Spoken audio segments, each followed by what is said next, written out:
नमस्कार। घड़ी में रात के 9 बज चुके हैं और वक्त हो गया है आपके पसंदीदा बुलेटिन प्राइम टाइम एट 9 का, जहां मिलती है आपको प्रदेश की हर ताजा खबर। आप देख रहे हैं बीबीसी राजस्थान और मैं हूं आपके साथ निखिल। चलिए शुरुआत करते हैं आज की सबसे अहम खबरों के साथ। डालते हैं एक नजर आज की सुर्खियों पर। गुजरात में हुआ बड़ा प्रशासनिक फेरबदल, 72 आईएएस अधिकारियों के तबादले। राजस्थानी भाषा को लेकर सुप्रीम कोर्ट का बड़ा निर्देश, स्कूलों में मातृभाषा को स्थान देने पर जोर। घड़ियाल अभ्यारण्य में अवैध रेत खनन पर सुप्रीम कोर्ट सख्त, राजस्थान सरकार को लगाई फटकार। सलूम्बर के कल्लाजी शक्तिपीठ में डॉक्टर लक्ष्यराज का सनातन संदेश, रनेला के प्राण प्रतिष्ठा महोत्सव में उमड़े संत नेता। फतेहपुरा विधायक और राज्य मंत्री रमेश कटारा का बड़ा फैसला, पीएम मोदी की अपील पर छोड़ी पुलिस पायलटिंग। बीकानेर में नीट पेपर लीक को लेकर कांग्रेस का प्रदर्शन, केंद्रीय शिक्षा मंत्री का फूका पुतला, इस्तीफे की मांग। भीषण गर्मी के बीच बीकानेर सीएमएचओ की तबीयत बिगड़ी, पीबीएम में भर्ती, दूषित पानी की आशंका।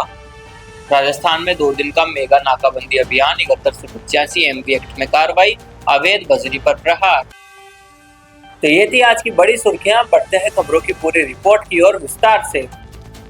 गुजरात राज्य ने सरकार के प्रशासनिक तंत्र को और गतिशील बनाने के लिए बड़े पैमाने पर तबादले किए हैं। मंगलवार को जारी आदेश में 72 आईएएस अधिकारियों को इधर से उधर किया गया। इस फेरबदल में दाहोद जिले के प्रशासनिक समीकरण भी बदल गए। दाहोद के निवर्तमान कलेक्टर योगेश निरगुडे का तबादला कर दिया गया। उन्हें गांधीनगर में एडिशनल डेवलपमेंट कमिश्नर के पद पर नई नियुक्ति दी गई है। योगेश निरगुडे की जगह अब बड़ोदरा से तबादला होकर आई महिला आईएएस अधिकारी सुरभि गौतम दाहोद जिले की कमान संभालेगी। सुरभि गौतम के पदभार ग्रहण करने के साथ ही अब दाहोद जिले के प्रशासन की पूरी बागडोर एक महिला अधिकारी के हाथों में होगी। राज्य सरकार का कहना है कि प्रशासनिक तंत्र को ज्यादा कार्यक्षम और जवाबदेह बनाने के लिए यह महत्वपूर्ण बदलाव किए गए। सुरभि गौतम की नियुक्ति से दाहोद जिले के विकास कार्यों और जनहित की योजनाओं को नई गति मिलने की उम्मीद है। दाहोद आदिवासी बहुल जिला है, ऐसे में महिला कलेक्टर की नियुक्ति को सरकार के महिला सशक्तिकरण की दिशा में अहम कदम माना जा रहा है। नए कलेक्टर के सामने जिले में जल जीवन मिशन, आदिवासी विकास योजनाओं और स्वास्थ्य सेवाओं को बेहतर करना बड़ी चुनौती होगी। सुप्रीम कोर्ट ने राजस्थानी भाषा को लेकर अहम टिप्पणी की है। कोर्ट ने कहा कि स्कूली शिक्षा में मातृभाषा राजस्थानी को प्राथमिकता मिलनी चाहिए और इसे चरणबद्ध तरीके से पाठ्यक्रम में शामिल करने पर विचार किया जाए। याचिका में तर्क दिया गया कि राज्य के लाखों बच्चों की मातृभाषा राजस्थानी होने के बावजूद शिक्षा व्यवस्था में इसे पर्याप्त महत्व नहीं मिलता। इससे भाषा और शिक्षा के बीच दूरी बनी हुई है। कोर्ट ने माना कि शुरुआती शिक्षा मातृभाषा में होने से बच्चों की समझ और सीखने की क्षमता बेहतर होती है। सुप्रीम कोर्ट ने संविधान के अनुच्छेद 350A और शिक्षा के अधिकार को ध्यान में रखते हुए कहा कि प्राथमिक शिक्षा में मातृभाषा को प्राथमिकता देना राज्य की जिम्मेदारी है। इस निर्देश के बाद राजस्थान सरकार से उम्मीद की जा रही है कि वह स्कूलों में राजस्थानी भाषा को शामिल करने के लिए स्पष्ट नीति बनाए और ठोस कदम उठाए। शिक्षा विशेषज्ञों का मानना है कि यह फैसला भाषा संरक्षण की दिशा में ऐतिहासिक है। इससे राजस्थान की सांस्कृतिक पहचान को भी मजबूती मिलेगी। जानकारी के मुताबिक सही तरीके से लागू करने पर बच्चों की बुनियादी शिक्षा और सीखने की गुणवत्ता में बड़ा सुधार होगा। अब सबकी नजरें इस बात पर है कि सरकार इस आदेश को जमीन पर कैसे लागू करती है और आने वाले समय में यह नीति कितनी प्रभावी साबित होती है। राष्ट्रीय चंबल अभ्यारण्य में अवैध रेत खनन को लेकर सुप्रीम कोर्ट ने राजस्थान सरकार पर नाराजगी जताई है। कोर्ट ने कहा कि बार-बार निर्देशों के बावजूद जमीनी स्तर पर ठोस कार्रवाई नहीं हो रही। खनन माफिया लगातार सक्रिय है और राज्य सरकार उन्हें रोकने में नाकाम है।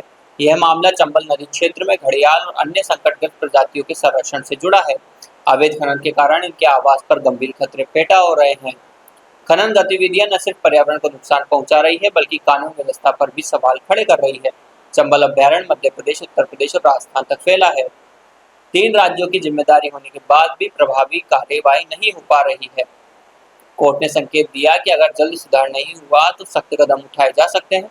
इस सख्त टिप्पणी के बाद राजस्थान प्रशासन पर निगरानी और कार्रवाई का दबाव बढ़ गया है। पर्यावरण विशेषज्ञों का मानना है कि इस तरह की सख्ती से ही संरक्षित क्षेत्रों में अवैध गतिविधियों पर अंकुश लगेगा और पारिस्थितिकी तंत्र को बचाया जा सकेगा। अब देखना होगा कि राज्य सरकार सुप्रीम कोर्ट की फटकार के बाद क्या ठोस कदम उठाती है। सलूम्बर के रनेला स्थित श्री कृष्णा कल्याण मुक्ति शक्तिपीठ में प्राण प्रतिष्ठा महोत्सव के अंतर्गत 3 दिवसीय नवकुंडी सप्तचंडी रुद्र महायज्ञ का आयोजन हुआ। इस अवसर पर मेवाड़ के 77वें श्री एकलिंग दीवान डॉक्टर लक्ष्यराज सिंह मेवाड़ विशेष रूप से मौजूद रहे। उन्होंने शक्तिपीठ एवं संत महंतों के दर्शन कर आशीर्वाद लिया। महोत्सव को संबोधित करते हुए डॉक्टर लक्ष्यराज सिंह ने शेषावतार वीर कल्लाजी राठौड़ के शौर्य को याद किया। उन्होंने कहा कि मेवाड़ की धरती शक्ति और भक्ति की भूमि रही है।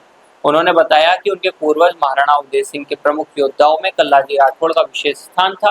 डॉक्टर मेवाड़ ने कहा कि चित्तौड़गढ़ की रक्षा में कल्लाजी ने अद्वितीय पराक्रम दिखाया।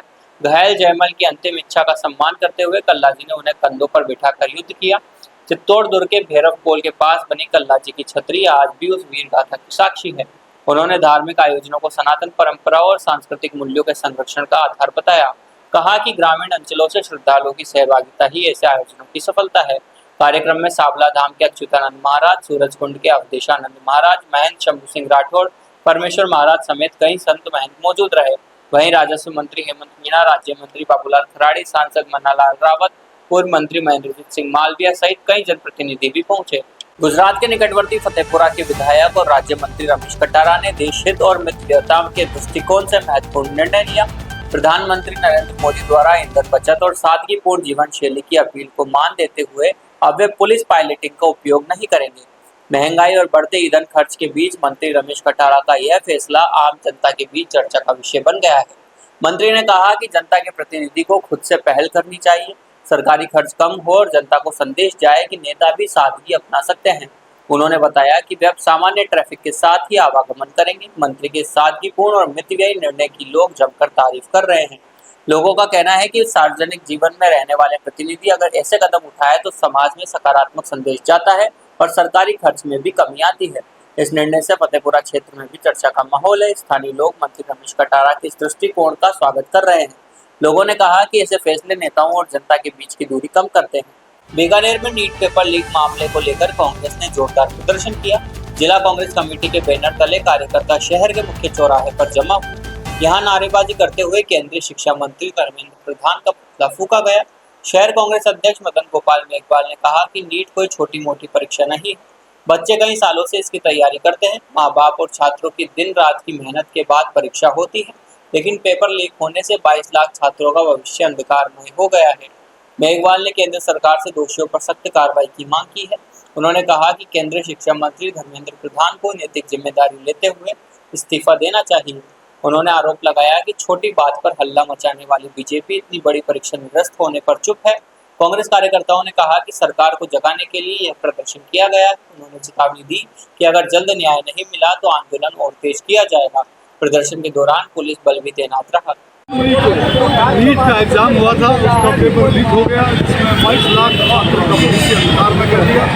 नीट की परीक्षा कोई छोटी मोटी परीक्षा नहीं होती है। इसकी तैयारी के लिए बच्चे कई सालों से तैयारी कर रहे होते हैं, कोचिंग कर रहे होते हैं, माँ बाप का लाखों रुपये बर्बाद होता है और बच्चों की दिन रात की मेहनत बर्बाद होती है। तब कहीं जाकर के एक परीक्षा होती है और वो परीक्षा लीक हो गई है और उसका पेपर लीक हो गया है।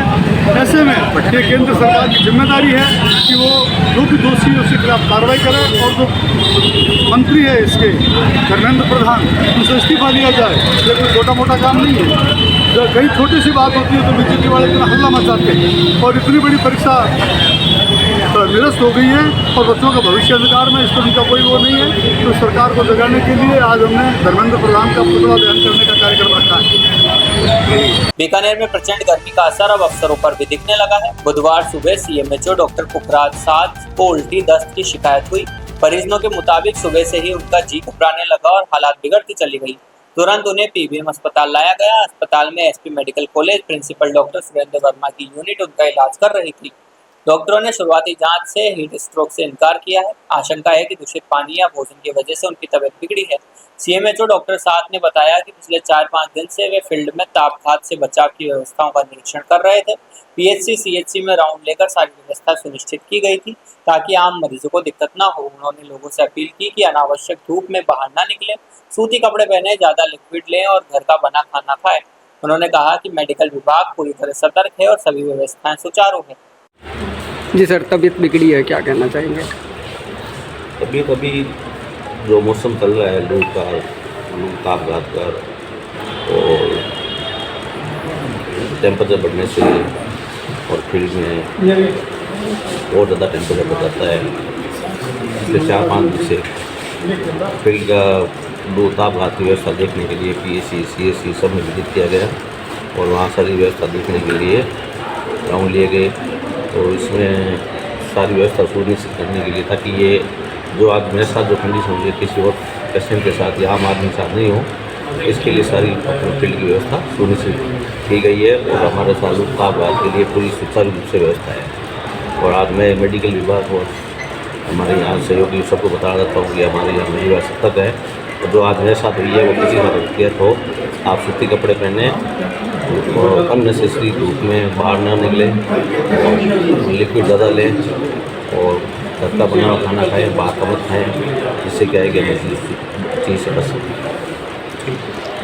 राजस्थान पुलिस ने अपराध और अवैध गतिविधियों पर लगाम कसने के लिए 2 दिन का विशेष नाकाबंदी अभियान चलाया। डीजीपी राजीव कुमार शर्मा के निर्देश पर पूरे प्रदेश में 727 नाकाबंदी पॉइंट बनाए गए। इस दौरान पुलिस ने 16,676 दुपहिया और 18,795 चौपहिया वाहनों की सघन जांच की। शराब पीकर वाहन चलाने वाले 262 चालकों पर कार्रवाई की गई। वहीं बिना हेलमेट चलने पर 1173 चालान काटे गए। सीट बेल्ट नहीं लगाने वाले 1213 वाहन चालक भी पुलिस की कार्रवाई की जद में आ गए। मोबाइल पर बात करते हुए वाहन चलाने वाले 75 चालकों के चालान किए गए। नंबर प्लेट और ब्लैक फिल्म के खिलाफ भी अभियान चलाया गया। ऐसे 1596 प्रकरण दर्ज किए गए। पूरे अभियान में कुल 7185 MB एक्ट के मामलों में कार्रवाई हुई। इसके अलावा एक्साइज एक्ट, आर्म्स एक्ट और NDPS एक्ट में कई FIR दर्ज की गई है। इन मामलों में 150 से ज्यादा लोगों को गिरफ्तार किया जा चुका है। अवैध बजरी परिवहन पर भी पुलिस ने बड़ा प्रहार किया है। अभियान के दौरान 75 टन अवैध बजरी सहित डंपर, ट्रैक्टर और ट्रेलर जब्त किए गए। ADG law and order VK Singh ने कहा कि अपराध नियंत्रण के लिए इस तरह के अभियान आगे भी जारी रहेंगे। आमजन से अपील की है कि यातायात नियमों का पालन करें और अवैध गतिविधियों की सूचना पुलिस को दें। तो ये थी आज की बड़ी खबरें। राज्य की हर छोटी बड़ी हलचल को जानने के लिए जुड़िए हमारे साथ हर रात 9 बजे BBC Rajasthan prime time at 9 पर। और ऐसी ही तमाम खबरों को देखने के लिए बने रहें हमारे साथ और सब्सक्राइब की फॉलो करें हमारे YouTube व Instagram चैनल BBC राजस्थान को।